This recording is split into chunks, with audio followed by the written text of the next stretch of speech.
আজকে আমি ভোকাবুলারি মনে রাখার কিছু কৌশল শেয়ার করব, যে কৌশলগুলোর মাধ্যমে আপনি খুব সহজেই ভোকাবুলারি শিখতে পারবেন, দীর্ঘদিন মনে রাখতে পারবেন। আমরা যখন প্ল্যান করি ভোকাবুলারি মেমোরাইজ করব, তখন আমরা ভোকাবুলারি নিয়ে বসে যাই এবং ঘন্টার পর ঘন্টা টাইম দিই। প্রতিদিন 1, 2, 3 ঘন্টা এমন হয়তো টাইম দিই। তবে আমি আজকে আপনাকে বলবো এই টাইমটা আপনি ভাগ করে ফেলেন, অর্থাৎ 3 থেকে 4টা ভাগে আপনি 10 থেকে 15 মিনিট অথবা 20 মিনিট আপনি ভোকাবুলারিগুলো পড়তে থাকেন। আমরা যখন 10টা বা 20টা ভোকাবুলারি লিস্ট করি যে এই ভোকাবুলারিগুলো আমরা শিখব, তখন আমি এখানে কিছু কৌশল ফলো করি। যেমন হচ্ছে, আমি এই 20টা ভোকাবুলারি আজকে মুখস্থ করলাম। পরের দিন আমি যখন শুরু করব, তখন আমি বাংলাটা দেখে এবং ইংরেজিটা ঢেকে রাখি।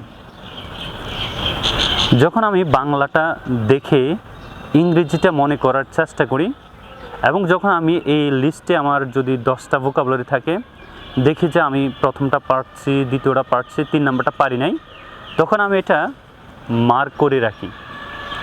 তারপরে যখন 4, 5, 6 পারি, 7 নাম্বার পারি না, 8 পারি না, তখন এগুলো আমি মার্ক করে রাখি। এভাবে আমি রিভিশনটা শেষ করি। আবার পরের দিন যখন আমি এই ভোকাবুলারিগুলো রিভাইজ করব, তখন আমি যেগুলো আমি মার্ক করি, মানে সেগুলো আমি বারবার ভুলে যাই, সেগুলোই আমি দেখার চেষ্টা করি। এবং সেখান থেকে আমি যখন দেখি যে আমি গতকাল 3টা ভুলে গিয়েছিলাম, তখন থেকে আজকে হয়তো আমি 1টা পারছি, 2টা পারি নাই, সে 2টা আবার আমি মার্ক করে রাখি। অর্থাৎ এইভাবে যদি আমি 100 শব্দার্থের কথা বলি, অথবা আমি যদি 500 ভোকাবুলারি শেখার একটা টার্গেট করি, আমি এভাবেই পড়ে কমিয়ে ফেলি। একদম সবশেষ দেখা যায় 30 থেকে 40টি শব্দার্থ থাকবে এই 500 ওয়ার্ডের মধ্যে, যেগুলো আমি বারবার ভুলে যাই, আর এগুলোই আমি বারবার পড়ি। এভাবে ভোকাবুলারি খুব সহজে মনে রাখা যায়। আমরা যদি এভাবে না করি, বারবার যদি আমরা পড়তে থাকি, তাহলে দেখা যায় যে শব্দার্থগুলো খুব সহজ, সেটাই ব্রেন আগে রিসিভ করে নেয় এবং সেটাই আমাদের মনে থাকে বেশি, অর্থাৎ কঠিন শব্দটি মনে থাকে না। আমরা যদি এভাবে পড়তে কঠিন ওয়ার্ডগুলোকে আইডেন্টিফাই করে ফেলতে পারি এবং সেটাতে বারবার আমরা ফোকাস দিই, তাহলে আমাদের দীর্ঘদিন মনে রাখা সম্ভব।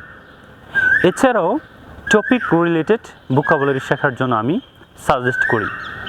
ধরে নিন আমি যে ডিপার্টমেন্টে পড়াশোনা করছি, যদি সেটা ইঞ্জিনিয়ারিং হয়, আমার যে সাবজেক্ট রয়েছে, এই একাডেমিক সাবজেক্টের যে ওয়ার্ড লিস্টগুলো আছে, আমি সেটাকে আইডেন্টিফাই করে নিই এবং সেগুলোর মিনিংগুলো লিখে রাখি এবং সে অনুযায়ী আমি এগুলো রেগুলার প্রতিদিন পড়তে থাকি।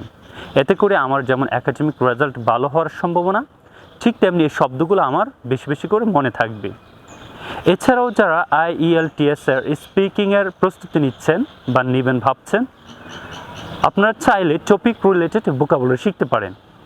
অর্থাৎ যেমন আপনি যদি কোনো পিপলের ব্যাপারে কথা বলতে চান, তাহলে আমরা জানি চমৎকার কিছু শব্দ আছে, যেমন প্রিটি, গ্রেগরিয়াস, চ্যাটারবক্স।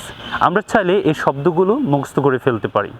এতে করে যখন আমরা এই শব্দগুলো অ্যাপ্লাই করব, তখন আমাদের যেমন এই শব্দগুলো মনে থাকবে, ঠিক তেমনিভাবে আমাদের এই পিপল রিলেটেড কথাবার্তায় আমরা নতুন কিছু নিয়ে আসতে পারব।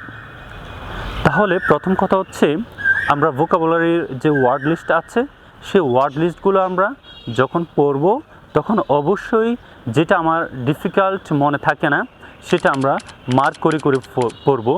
নাম্বার 2, আমরা চেষ্টা করব টপিক রিলেটেড ভোকাবুলারি শেখার জন্য।